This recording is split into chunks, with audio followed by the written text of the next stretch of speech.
Another day of no hockey, another Saturday recording of End to End. Episode 25, the boys are still here in this difficult time. Today actually would have been the last regular season game of the season, but obviously it isn't anymore and we're all sad it isn't. Also, if you read the title heading into this episode, we have a very special guest on back-to-back weeks, former Leafs defenseman and current Belleville Senators Frank Corrado. We're all excited to get a chance to interview another NHL player, so that'll be coming up in a couple minutes. But first, I want to discuss something with you two, Flags and Joe, about a disgusting incident that happened yesterday to Rangers D prospect Keandre Miller while on a call. Absolutely embarrassing on that anonymous typer, whoever typed those vulgar words. What are your thoughts on this incident that happened? Well, it was terrible. It was disgusting, like you just said. For those that don't know what happened, I'll kind of run through it quickly. Basically, Keandre Miller was on, I believe it was the New York Rangers, it was like a live stream that they had going on Instagram, I think it was, or I don't actually remember the platform that they were using, but it was some sort of live stream, and in the comments, there were people just being super racist to him, dropping some words that shouldn't have been used, and other racial slurs, so it was kind of a terrible incident. You hate to see that happen, and I feel bad for him. My apologies go out to him. Yeah, it's such a terrible situation. It's during all this pandemic stuff, you would think people would be more united and stuff, just trying to survive as a society right now and just get through this. But then you have idiots like this saying vulgar racist words, and just to a kid, he's a kid. He's not an NHL player yet. He played at Wisconsin last season, and he hasn't even broken into the league, and then he's already getting this type of racial treatment. I thought we were already past this with the whole situations that happened last November and stuff like that, and you would think that the hockey community would be past this already, but I guess not, and it's just such a stupid thing to see happen to a young kid like that. Yeah, not even the hockey community as a whole. You think the whole world would be past this whole racist incident thing. You know what I mean? Yeah, it's terrible. It's kind of crazy that we're in 2020 and stuff like this is still happening. Yeah, 2020 was already off to a bad start, and obviously this kind of creeps in again, this racism thing that should be thrown away into the garbage pile, because it's just a bunch of garbage been said online. Any player that, or any person that's on online social media just getting abused with racism is just not even right anymore. Whatever color or race you are, it's just not acceptable anymore. But obviously a terrible thing to happen to Keandre Miller, and he was trying to stay as positive as he could on the call, and it's just tough when you see that word keep popping up in that chat thing. So yeah, you could tell that he saw the comments popping up arising as he was speaking. Just terrible. And what happened with Akeem Alou already at the beginning of the year, Joe kind of mentioned that, and it just keeps coming, and it's disgusting, but shouldn't be in the game anymore. But unfortunately, it still is, and we have those idiots who still do that. So, yeah, well, I wanted to get it away soon, but I don't know if it ever is. So, yeah, that's terrible news. And also at 12 o'clock today, this, obviously, the podcast will be released later on today after 12 o'clock. We're going to have Frank Corrado on, but there's also something else going on. President Donald Trump is having a conference call with all the major commissioners of the major sports. So that includes NHL, NBA, MLB, MLS even too. I guess after the Frank Corrado interview, we could chime in and see what happened. Maybe it's canceled, maybe it's not, but right now we don't know because it's happening at 12. So we should get some notice about what's going to happen throughout the regular season through every sport. So we should have that later on. Since we're on this topic, Joe, before we started recording, you had a really good suggestion for what the NBA and NHL could do, because their seasons are in the midst of their seasons right now, and it looks like they can't finish if they want to have a proper offseason. So mention what you suggested. Yeah, so what I was thinking, this just came to me today. So if they really want to finish the season, because obviously teams like Tampa Bay, for example, gave up a couple first-round picks to win the Cup this year, and if they want to continue the season, playing the rest of the regular season playoffs normal 2 months or whatever it is, then what you can do is, say you start July or August or whatever, finish the season, and then the next season, so the 2020-2021 season, have a lockout kind of seasons where you only play half the games. You start mid-January and then just play until June, like how they did during the 2013 lockout. And this could apply both to the NBA and NHL. I don't know what the MLB is going to do. They might just play half a season this season in 2020, but that's just my suggestion if they were to finish this season with regular season games and playoffs. Yeah, I really like that idea. Remember that article that I wrote about a playoff format that the league could run that is both efficient, could make time for an off season, and would be fair for all teams? That's kind of irrelevant right now because from what it looks like, I don't think we're going to be seeing professional sports being played again until probably early July, and even that I think would be early. Yeah. So I don't even think, like that format that I suggested originally, it's not even, it couldn't even work anymore. Well, It sucks. we're going to find out very soon, and we'll let you know what happens on in there. But for now, we're going to have the interview with Frank Corrado, so I guess intro him, Flager. We can intro him now. Before we start today's interview, today's episode of End to End is brought to you by the Breakdown Sports Podcast Network. From the court to the gridiron, from the ballpark to the ice, and everywhere in between, the Breakdown has you covered. With our newest editions of Off the Ball, a basketball podcast hosted by Chris LeBron, and Mooseheads at Home, a sports gambling podcast hosted by Tommy Teaser and Greasy Kyle, the network is deeper and better than ever. Other shows include Campus to Campus for your college football needs, End to End for all your hockey talk, and Gap to Gap for everything that happens between the chalk of the baseball field. Listen to them all and tell them we sent you.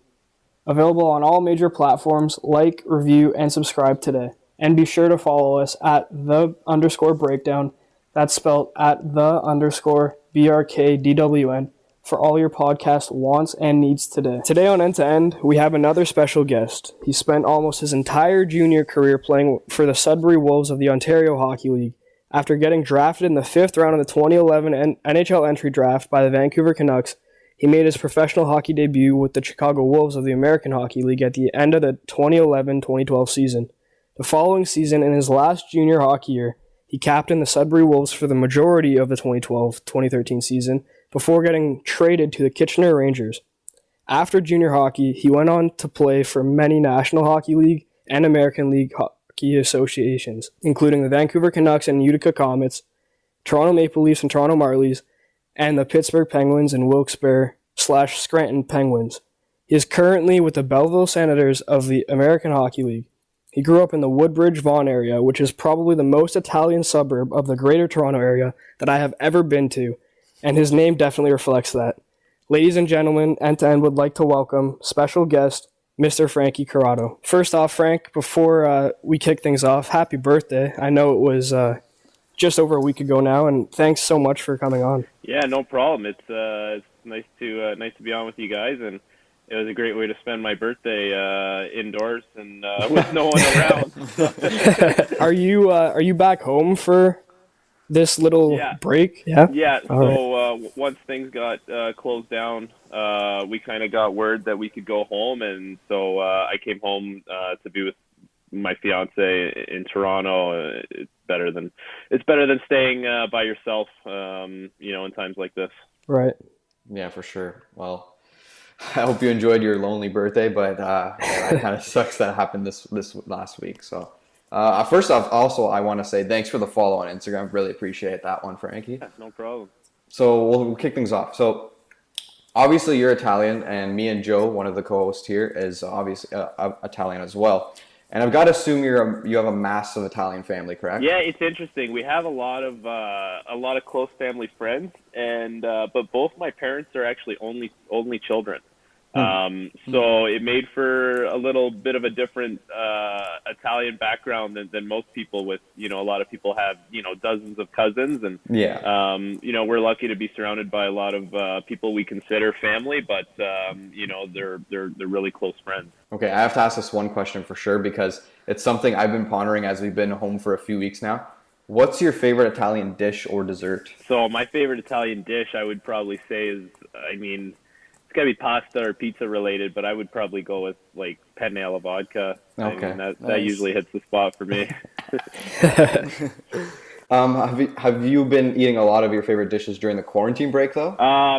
So the first couple days, I definitely let myself have a few meals that I probably wouldn't have had during the season or during intense training times, and I think I kind of got it out of the way now. So I'm back on track. Eating a little healthier now. Yeah, well, you can have a cheat meal once in a while, and you're now home for a few weeks. So, and then there's one more question, follow-up question to this I have. What's the most overrated Italian dish you've ever had? Oh, that's a good one. There's a few. I have mine. What's yours? Lasagna. Yeah, lasagna is one of those ones. Like some people love it, some people hate it. There's a lot of gray area there. Lasagna, the thing is, if like Nonna's making it, there's no bad one. Yeah. Yeah, right. Yeah, and even if there was, you can't tell her. No, it's true.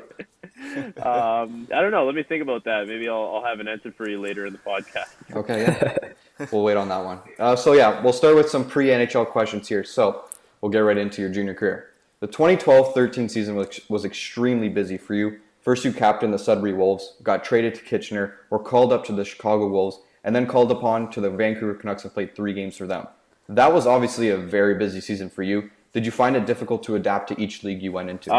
No, I don't know. That season was a great year, and I felt like that was just a year where I was just in a state of flow, and everything was just happening, and I wasn't thinking about things too much. And our team, I was lucky to be surrounded by a lot of great guys in Sudbury and Kitchener, and everyone made it a pretty smooth transition moving up to Chicago, and obviously getting the call to Vancouver was really unexpected, and everyone was great, very welcoming, and made me feel like a part of the room right away, especially as a young kid. So it was weird. It was just one of those years where you just kind of you were just doing what you could do, basically, like controlling things that were in your control, and everything was just falling into place, and things were just happening, and I wasn't thinking about things, and it was really fun, to be honest with you.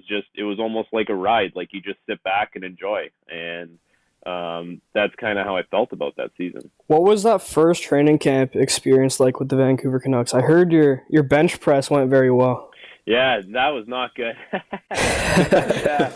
No, so they had 200 pounds on the bar, and I don't think I think I had maybe bench press in the summer. I think the highest I got was maybe 165. So I knew there was no chance I was even going to get it off the bar. And I told the 2 guys that were holding, I go, listen, like, you're going to need to do a lot of work here just to get this off the bar. And so we unracked it together. They let it go. My hands started shaking, and I let it come down to, there's like a board on your chest, probably 6 inches off your chest, and I let it come down to the board, and I looked at one of the guys. I go, yeah, that's it, boys. Like, we got to bring this thing back up. So the other tests were better, like the bike test and the jump and all that stuff. It's just I was 18 years old, and I was always a little more of a slender kid, and as much as you worked out, I mean, it doesn't matter. Like, you're not the 26, 27-year-olds. You see, those guys, they come and they do 10 to 15 reps at 200 pounds. That wasn't happening for me back then, but it was a really fun training camp. It was the year after they had just gone to the finals. Right. So there was a ton of buzz. There was a ton of buzz around the team and the city, and everyone was still coming down from that. And I think a lot of the key veteran players were still there at that time, so you could see how the group kind of meshed and came together, and it was cool. It was really cool to see, and I think I want to say that, like, they had a way of doing things there that was unique to them at the time. It was like when you got in there, you got in the system, you were kind of briefed as to, this is how the Canucks are doing things. We don't care how Team A or Team B is doing things. Like, we're doing things this way here, and this is how we're going to win. And it was cool. It was I think it was ahead of its time, obviously, with that regime and the players that they had there. And it's too bad that they couldn't win, because the things that they were doing there were way ahead of where the league was at the time. So my question for you, as a local Toronto boy, obviously you were drafted to the Canucks. What were your feelings on getting drafted to a team that's located across the country? Yeah, I mean, I was just happy to get drafted anywhere. I don't think we were certainly hoping that I could get drafted, but we weren't expecting anything. I had just kind of snuck on to the NHL rankings on the very last one, and I think I was placed at 155, and I remember like talking to my agent, and he was saying, it's a good spot to be on that list, because it shows that you've put yourself on the list rather than someone who maybe started higher and fell down the list. So it shows the right kind of growth and the right kind of improvement. And I didn't go to the combine, and I think I interviewed with about 10 teams, out of 30. So, that means there's 20 that didn't interview you. So we were kind of thinking, well, if it's one of 10 teams, so you just need one of those 10 to like you. And we were ecstatic about it. It was one of those things where we were kind of heading into it thinking like, you got to almost expect the worst and hope for the best, and regardless, the work doesn't stop at that point. It's just it's just another checkpoint on your journey. Exactly. Yeah. That's a good point, that it's better to go to get drafted late and then work your way up and improve yourself than to get drafted high and then kind of fall, and like some players definitely do deteriorate quicker than expected. Obviously, you grew up in the Greater Toronto area. We mentioned that already. Were the Leafs ever your favorite team growing up, or perhaps a team that you watched closely? Yeah, for sure. I was a big Leafs fan growing up. Like, I loved Matt Sundin. He was my favorite player. Mm-hmm. It was,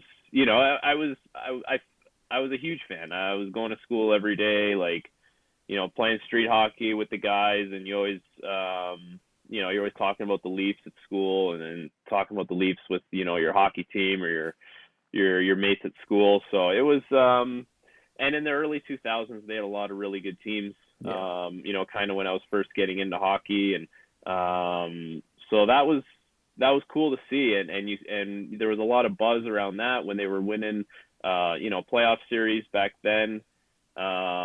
And a lot of great players played for the Leafs, so it made it. There was an attachment there for sure. Who was one player or players that you always kind of watched closely and tried to model your game after?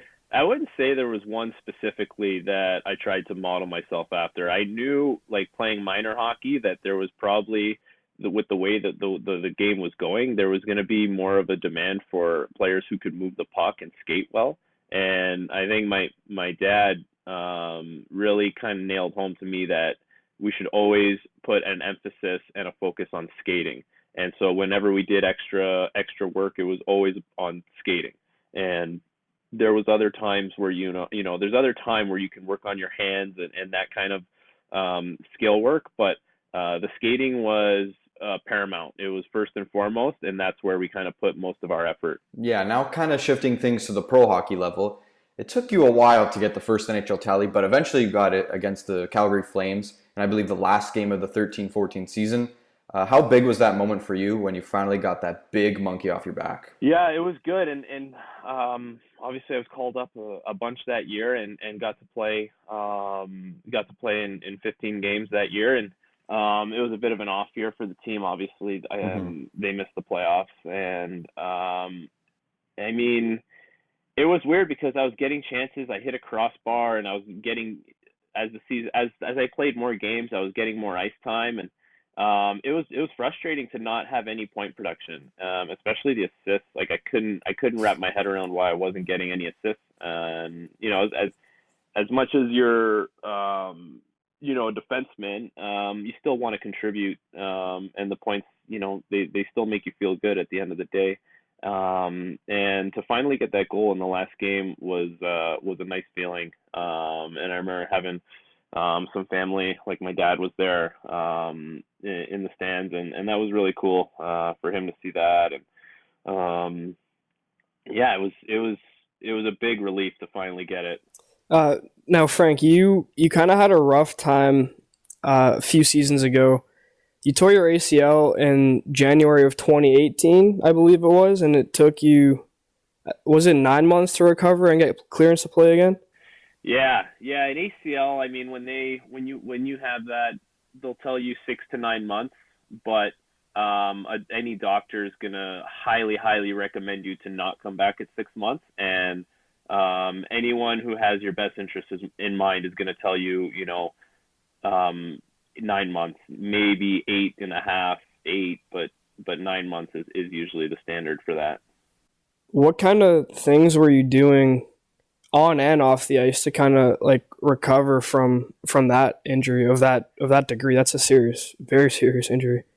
Yeah, I had no idea that ACLs were that big, and when I found out that it was going to be 9 months, I was devastated. And I just thought to myself, like, where do you even go from here? And so we had the surgery, and I mean, from the surgery, you basically just learn how to walk again. So it went from learning how to walk again to doing some movement to get some range of motion back, because it's just so stiff and doesn't want to move anymore. And then from there, it moves to, some light strengthening, a little more movement. And this whole time, you just have to be so careful, because the graft, the new ACL that's in there, it's so fresh. And, it's basically held together by sutures until I don't know if the sutures is the right word, but it's basically held together in your knee.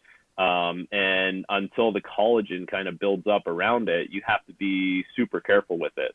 But you have to stress it. It's a fine balance between stressing it enough that you can grow it and build the strength, and being careful that you don't do anything to damage it or stretch it out. So, from that, then it turns into, strengthening a little more with weights, and then moving a little more. And then you just keep ramping it up aggressively. You get a little more aggressive as you progress. And I think I started running or, some light jogging at like the 5-month mark, I want to say. And then, so you progress there. And then around the 6th, 7th month mark, I was on the ice a little bit, and then ramping that up. And then by the 9-month mark, I was on the ice, obviously, and I still wear the brace. And, so you're on the ice, you're doing some track work, you're doing your jumps, you're doing more explosive stuff. And, and I think one thing I kind of skipped over there is like a lot of balance stuff, a lot of balance with your eyes closed, building proprioception.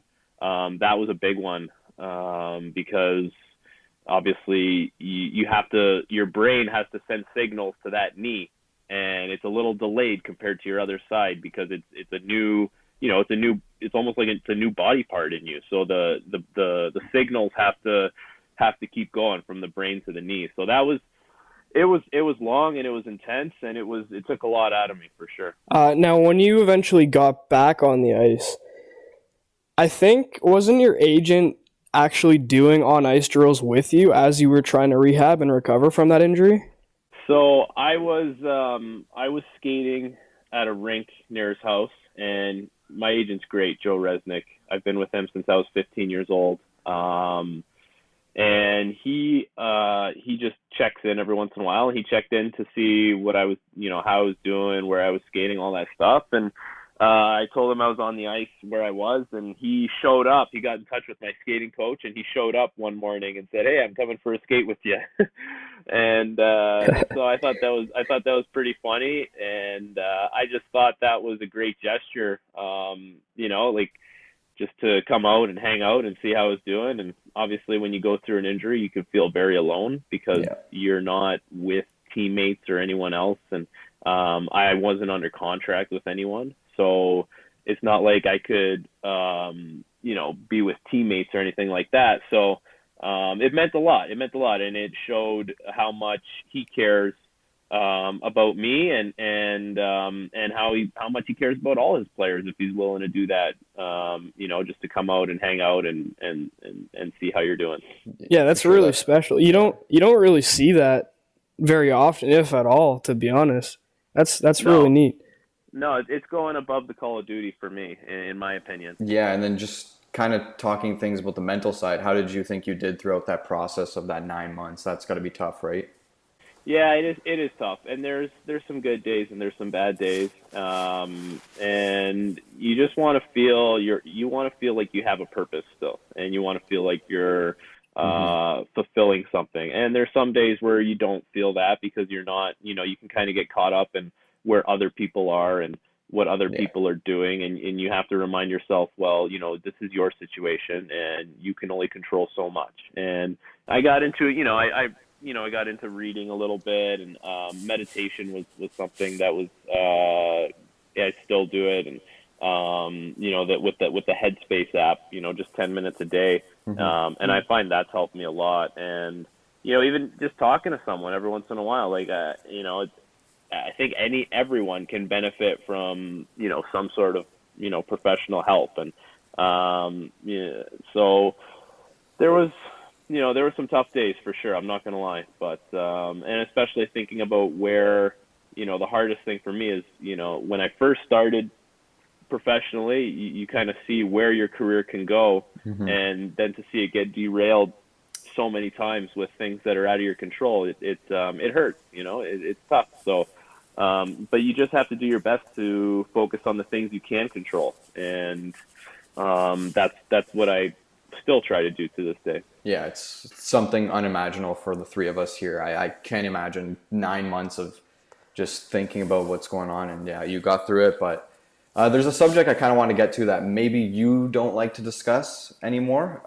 It's your time with the Maple Leafs. In my opinion, because there's two Leaf fans here, there's me and Andrew on here, and then the other one, and Joe's a Habs fan. So, but in my opinion, and I'm sure it's yours as well, during that 2016-17 season with the Maple Leafs, I would say you were unfairly treated when you only played 2 games on their NHL roster. And I felt like 100% sure you deserved more time to adapt.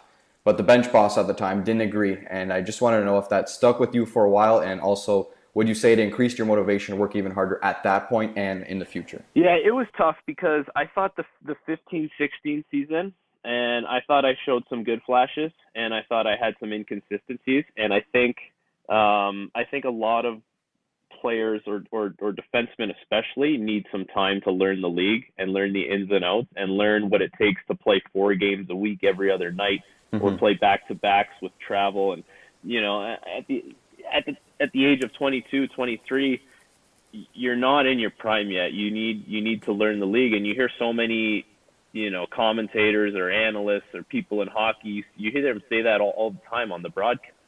Oh, he's a young defenseman, and he's learning the league and all that stuff. And so I thought given the inconsistencies of that season where I played 39 games, I thought that if I had a great summer and I came in to 16-17 and had a really good training camp, that maybe I could put myself in the conversation to play some more games. And I was pretty determined, and I put on 10 pounds. I had a really good summer. I had a really good training camp. I thought, I scored a goal my first game. I had another game in Buffalo with 3 assists. And I thought I did.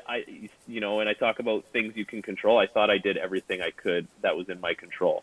And I ended up getting to play a game in November, which was great. I played against Pittsburgh, and I played 16 minutes, and we didn't win the game, which obviously never bodes well for you, but I thought it was a good game, and a lot of other people did too. And as the season went on and I wasn't playing, it's hard because you want to stay engaged and you want to stay with it, but you're not in the battle with the guys. You're not as engaged as you would be if you're maybe playing at least once a week or every other week or getting a couple games in a row. And, you have to find ways to push yourself in the gym or in the bag skates. But at that point I think it was best for everyone if I just, kind of moved on, and going to play with the Marlies helped me because I was able to get some ice time and feel like I was just a part of something, like and I mean, of course, I don't think I've ever had motivation issues. I don't think the fact that I didn't play motivated me more per se, because I feel like I'm the kind of guy that I'm always trying to give it all I got, and I don't think I have an extra gear. I think I'm always trying to push at the top of my potential. So it was a tough year. It was frustrating for sure, especially because I had put a lot of work in the summer, and I thought things got off to a good start in training camp. And but like I said, it's just one of those things, you can't control it. Obviously, there were other things at play there, and that's kind of the way that story went for me. Yeah, also during that season, there was a lot of fans on social media, specifically Twitter, that started the Free Corrado campaign. Like, what were your thoughts on that? That you saw like fans, like Toronto Maple Leaf fans, kind of vouching for you to play. Yeah, it was. I'd get like a little chuckle out of it. Obviously, it's not the attention you want. I would prefer to have the attention be because I played a good game tonight or scored a goal, or even if I played a bad game, it just meant that I was playing a game. You kind of preferred that kind of attention as opposed to, people kind of. It was nice. Don't get me wrong. It was nice to know that there were people out there that were kind of pushing to see me play, whether it was a joke or not. I mean, you can never tell. But I would get a little bit of a chuckle out of it. I guess it was. I mean, I would like to take it that it was support and not, not like mocking me or making fun of me. But, that's how I feel about it.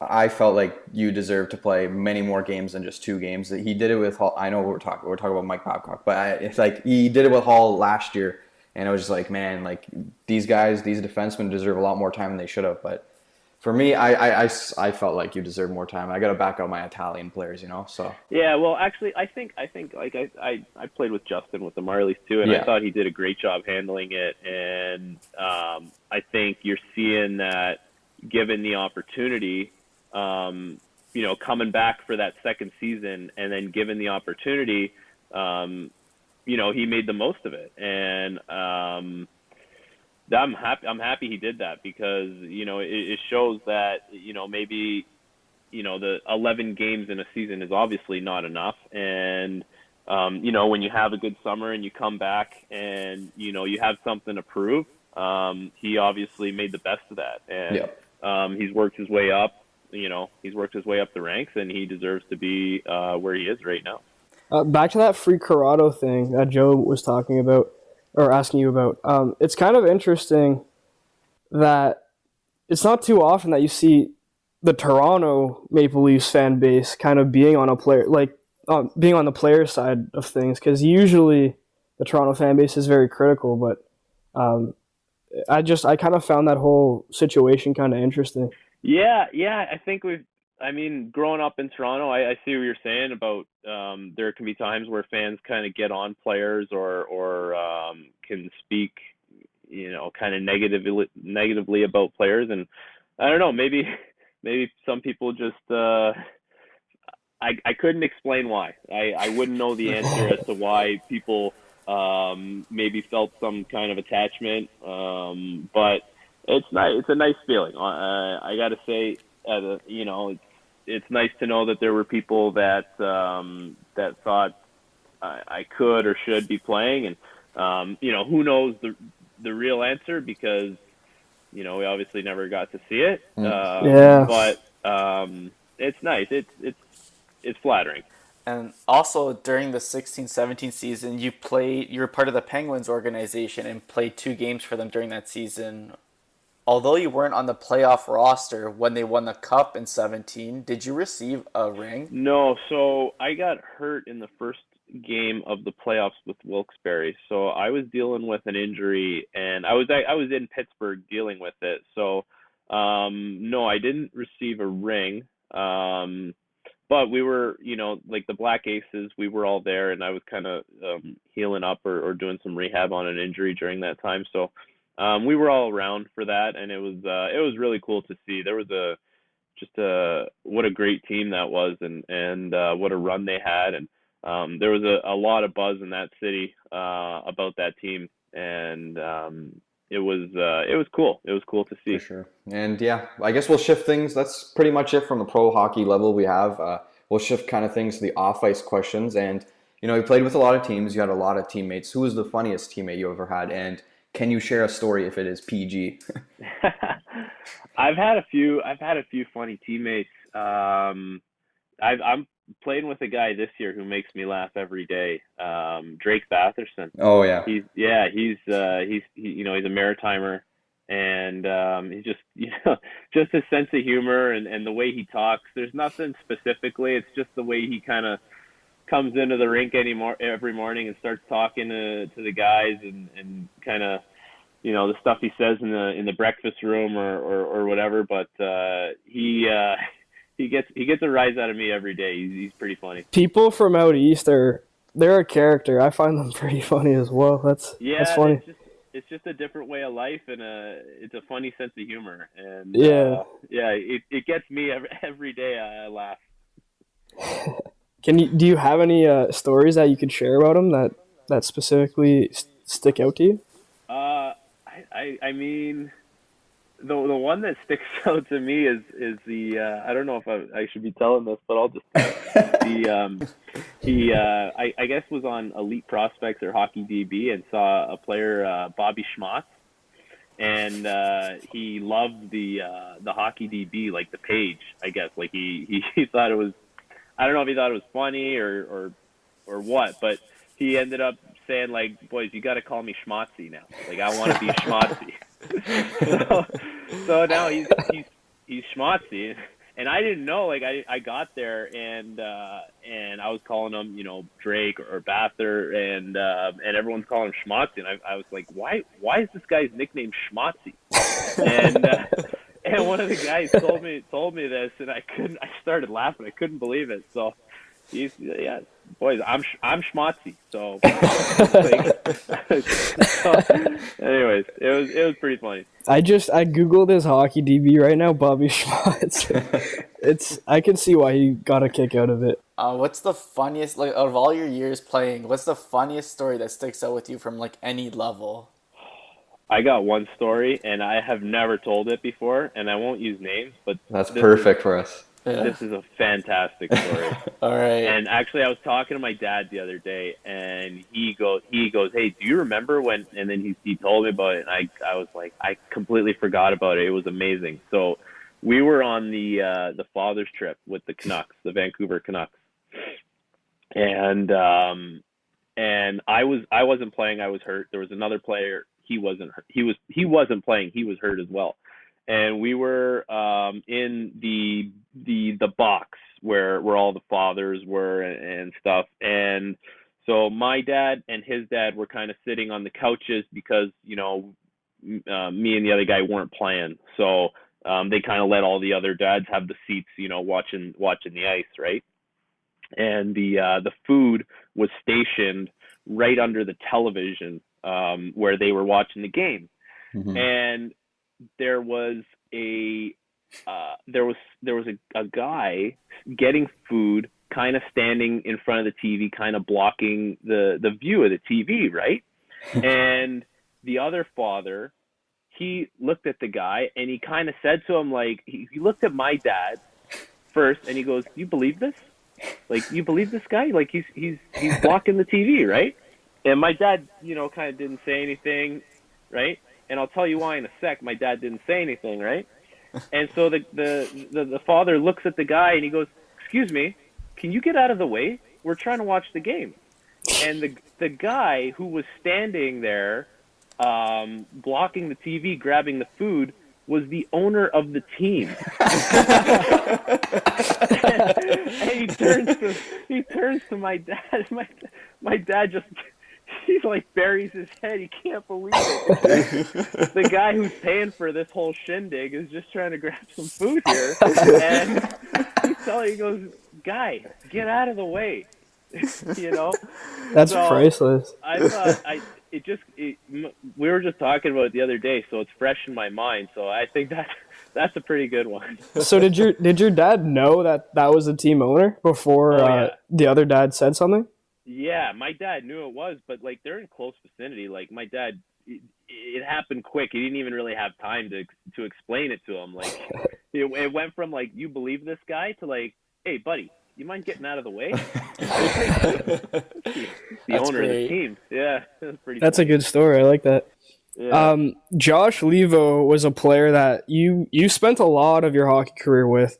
You played, I think, almost your entire junior career with him in the OHL in Sudbury, and then you got traded together to Kitchener. You even played in the 14 Canada and the Canadian Hockey League Canada versus Russia series back in 2012. So you were around each other a lot in the OHL. And then after junior, you guys separated for a few years, but then eventually you reunited in Toronto. You guys played with the Marlies together. So not only have you played for a number of years together, but Levo is also from Innisfil, Ontario, which is just north of you, about an hour north of you, I would say. And he's also an Italian Gino, just like you. So would you say that Levo and yourself kind of formed a close relationship over the years, or how was your relationship with him? No, we're tight. We're tight. We're best buds. We actually lived together in junior as well, so we spent a lot of time together. And he's become one of my best friends. He's going to be in my wedding party. He's not my best man, but he's in the wedding party. That's awesome. And he's actually not Italian. He is of Finnish background. Levo is really? Levo is a Finnish. I believe it's Finnish. I know he's got some Finnish and some Caribbean, and so he's not Italian. But I like to tell you, he's honorary Italian. Yeah. You know, because he hangs out. Like in the summer, he used to hang out at my my parents' house a lot. So he just kind of got the honorary tag. So we're really good buddies. We talk every week, FaceTime, all that stuff, and you know, in the summers we'll spend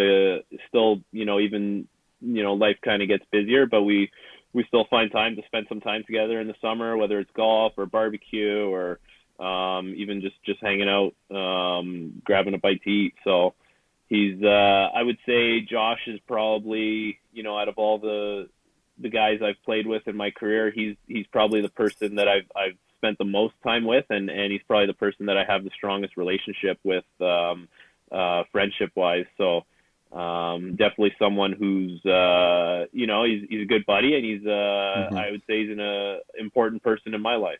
Yeah, for sure. Well, I always thought he was Italian, man. Oh, you kind of burst my bubble there. Yeah, well, he's honorary. He hangs out in Woodbridge, comes over. You know, he's been to my nonna's house, stuff like that. So he's in. You know what I mean? It's just the last name. It's kind of like the Maltese people you see. Like, you're Italian, you live like a rock throw away from Italy. It's okay. You just pop over in the water. Yeah, exactly. So okay, I need to ask you something, because like some of my buddies for playoff pools do like, so there's a rule we have.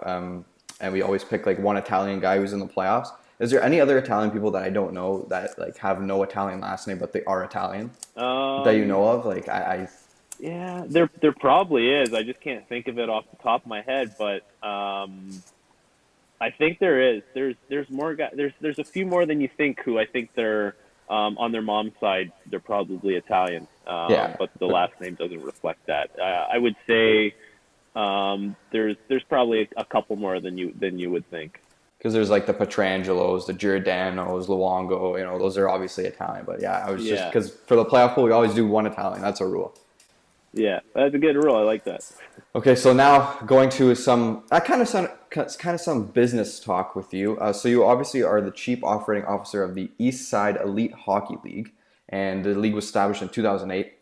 ESE was expanded a lot since then, and last summer you guys ran a Toronto Elite League for the first time, where you guys created 4 teams of nearly 50 players featured from the NHL, AHL, Europe, and junior hockey, and college and university. You were actually managing the Toronto division of the league. How did you get involved with ESE? Yeah.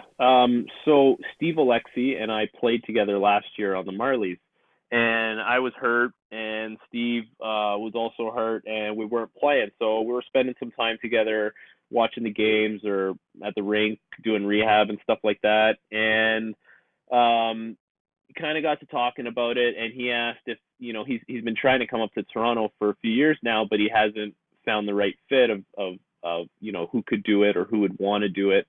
And we had a couple meetings, and he asked me if I would want to kind of take it on. And at the time, I had just enrolled into school as well. I just enrolled in Athabasca for a business program.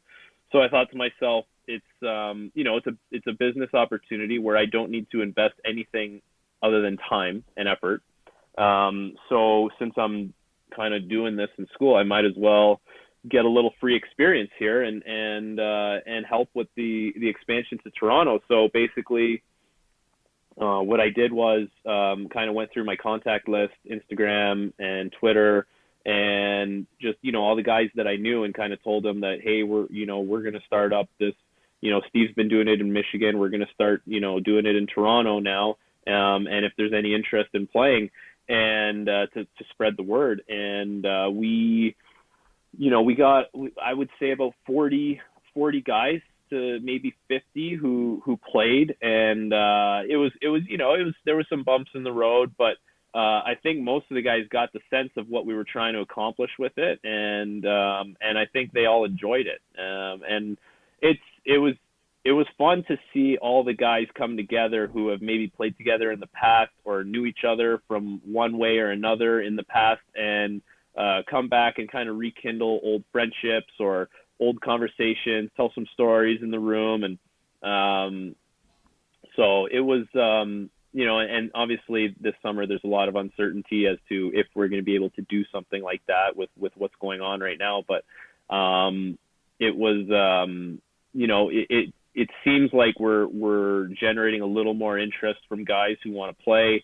And one thing I've been trying to do with the time off now is kind of reach out to more local businesses and see if they'd have any interest in, sponsoring or doing some kind of partnership with us. And, from our point of view, it adds legitimacy to us if we can partner with strong local brands who can benefit from being affiliated with hockey players in some type of way.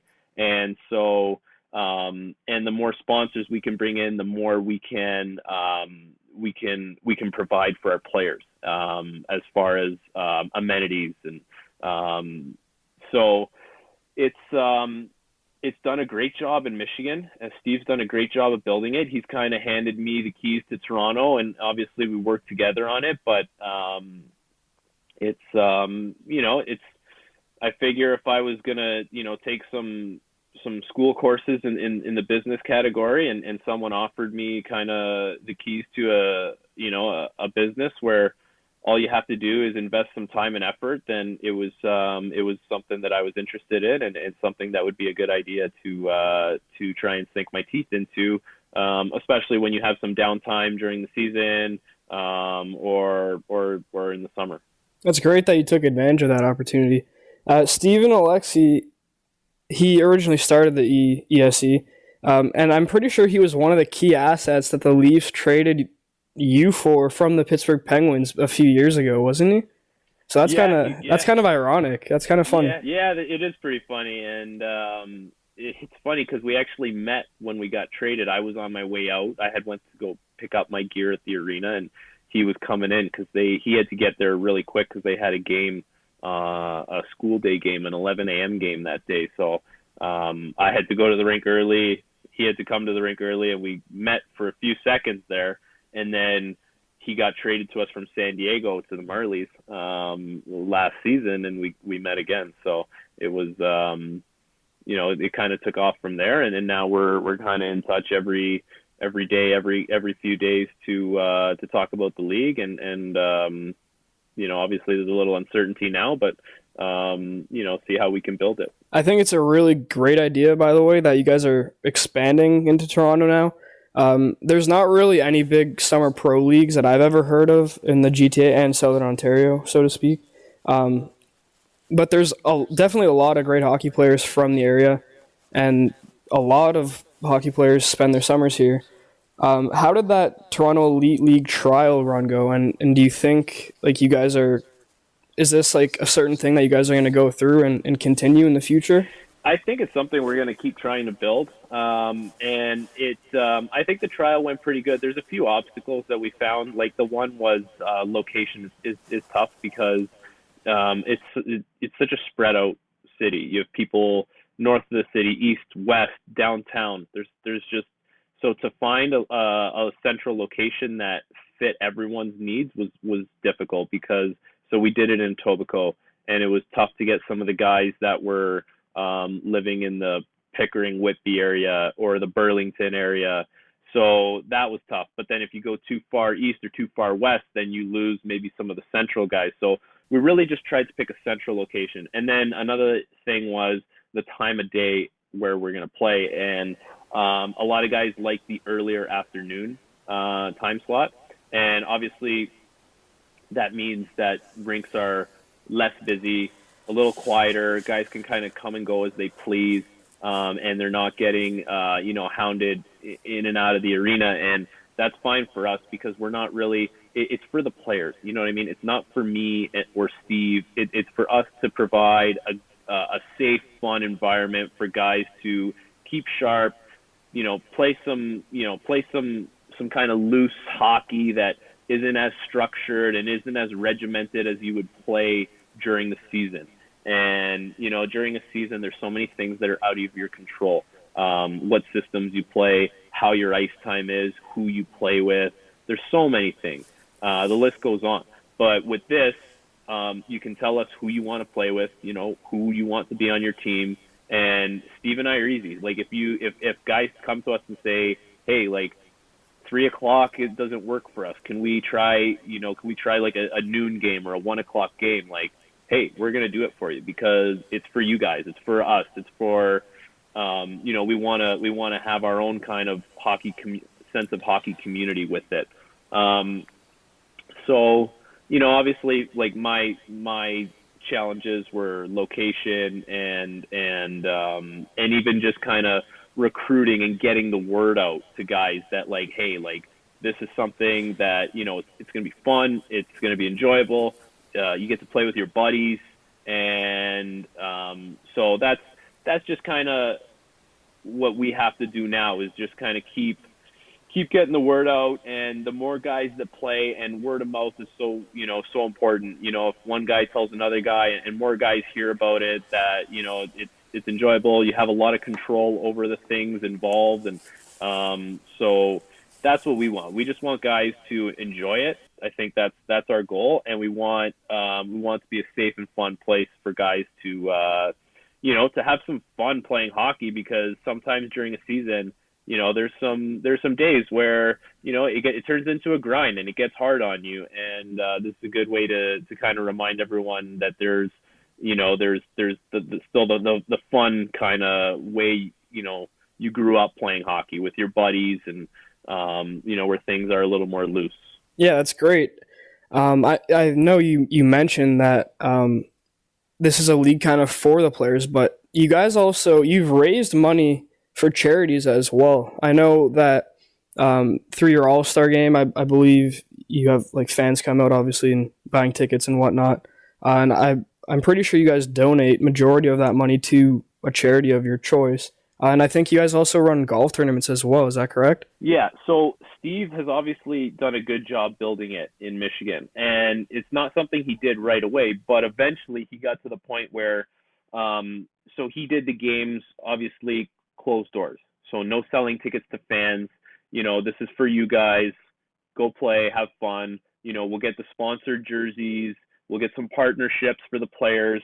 But as far as fans, it's kind of like, it's for the players to kind of do stuff. But in saying that, then what we want to do is have one night where we do an all-star game and where we can kind of give back and pick some local charities. And I don't know if we'll be able to do it in Toronto this season, but at some point we will be doing it in Toronto where, you know, we have an all-star game, we sell tickets, and we raise some money for charity. And so Steve's done the golf tournament in Michigan. He does the 3-on-3 all-star night in Michigan, and I'm sure you guys saw that unreal shootout goal from Antonio Stranges. Yeah. So that was at the ESE All-Star game in Michigan. And something else we've also talked about is potentially doing a Michigan versus Toronto game. That'd be neat. Yeah, and I think there would be some incentive for the Michigan guys to come up to Toronto because, you know, Toronto in the summers, it's a happening city. There's a lot to do, and it would be a fun trip for those guys.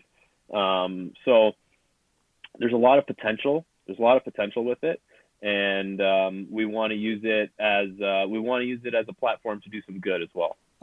Last question, I guess, that we kind of have for you is, you aren't really quite there yet, but have you ever wondered what you might do after your professional hockey career? No, I mean, yeah, I have for sure. I'm not sure what it would be, but yeah, it's something I think about. I just started. Obviously, I have this going on on the side right now, and taking some courses, some business courses through Athabasca. So I'm just trying to get that done, you know, while I'm playing, because there is a fair amount of downtime, especially during the week when you're not playing. So I don't know. It's there's obviously, well, hopefully there's some possibilities of things I can do, and we'll have to see when I get there. I want to ask him one more thing.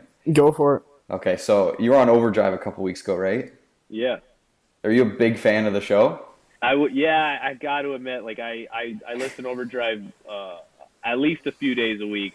It's great. I love those guys. They you know, they have a lot of fun. They're engaging. They have great stories. They have great insight as to what's going on, and it's fun. It's just it's very enjoyable to listen to those guys every day.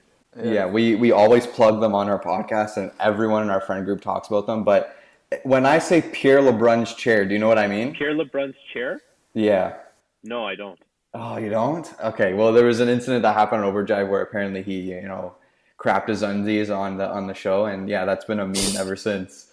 No, you should go listen to it. I must have missed that one, but that's you gotta listen to it. It's hilarious. That's an unfortunate set of circumstances. Yeah, it is. It was bad. They keep ripping him on the show every time he comes on as a guest, and yeah, I enjoyed the episode you were on when you went to Overdrive, so that was amazing to hear. You ever thought about getting into media like those guys? I wouldn't even. Yeah, I mean, it seems like it would be a pretty fun thing to do. I wouldn't even know where to get started with that, and obviously that's you know, that's for maybe down the road, but that they look like they're having a blast doing what they do, and I'm sure there's a lot of work behind the scenes that goes into it, but it looks like it's a good time. Right, I think that's it, guys. Eh? Yeah, that wraps everything up. Yeah. One thing we could say for sure is if you ever do want to get a media career started, you always have a spot here on, not necessarily to like join our threesome as a crew on N10, but you're welcome anytime to come on as a guest whenever you feel like it. Awesome. Thank you, guys. Yeah, thanks for coming, Frank, and thanks for the follow once again on Instagram. Really appreciate that, and yeah, thanks for just talking about your hockey career, and you know we bid you good luck for the rest of your hockey career. So thank you very much for coming on. No problem, guys. Thanks for having me. Yep, thanks, Frank. Are you looking to team up with some unique designs featuring your favorite teams, players, sayings, or movie references? Or are you trying to represent the breakdown in your hometown? Well, now you can with some of the coolest, most comfortable gear around, all while supporting local artists with TeePublic. TeePublic is an internet store featuring tons of shirt designs that you can put on different types of t-shirts, hoodies, 3/4 sleeves, or even swag out your dog in a new dog tee. Use our URL in the description. That's the BRKDWN store, so that they know that we sent you. All sales benefit the creating artist, and if you use our link, we get a small portion of the profit. That's The link in the description. Check it out today. All right, that was a fabulous interview with Frank Corrado we had there. Boys, how'd you guys enjoy that? It was great. I was not expecting him to be as great of a guest as he was, to be honest. He exceeded my expectations.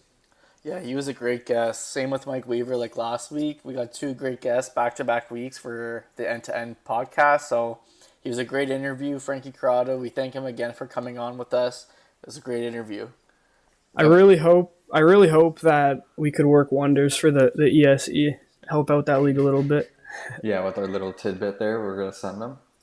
That'd be nice. Yeah, two defensemen we got. So we need to mix in a forward or a goaltender someday, but one of those agents didn't like us. No, I'm just kidding. Anyways, there's a chance that we're gonna have more guests coming on in the future. I know. Yes. As of right now, we have another one lined up. He's a junior hockey player, but he's doing more than just playing hockey. So that'll be interesting as well. Yep, he'll be a good guest. And so we said at the top of the episode that we were going to give you an update on what happened at 12 o'clock on the conference call between Donald Trump and the commissioners of every league, basically across America. And there was an update, and I'll just read kind of what happened in that interview. So this is from an NFL insider. Today, President Donald J. Trump spoke by telephone with commissioners of Major League Sports to discuss the all-of-America response to COVID-19. The president recognized the good work being done by many teams and players to care for their communities, workforces, and fan bases across the nation. The commissioner thanked President Trump for his national leadership, for his interest in the sports industry. President Trump encouraged them to continue to support their fellow Americans during this challenging and rough time. So basically, it was just a thank you to the commissioners of each an individual league, and just saying how good of a job they were doing and shutting down the leagues to not make the virus spread. So some other things that came out weren't NHL related just as yet. The insiders have not tweeted what happened, but the NFL and NBA insiders have said that we don't know when we're going to restart, but if there is a possibility that we are going to restart, it's going to be in the around July, August, September range. So NFL is going to be starting on time in August.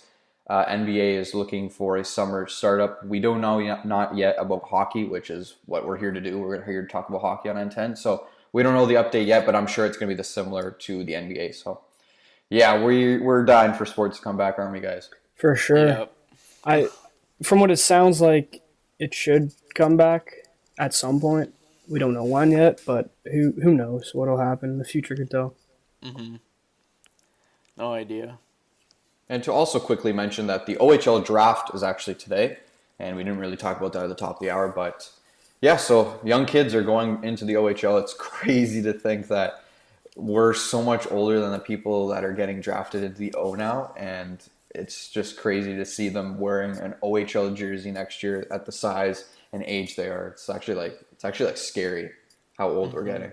Yeah. Yeah, it feels like yesterday when we had peers that were getting drafted to the OHL, which is kind of It's kind of crazy. But looking back, it's been a number of years now.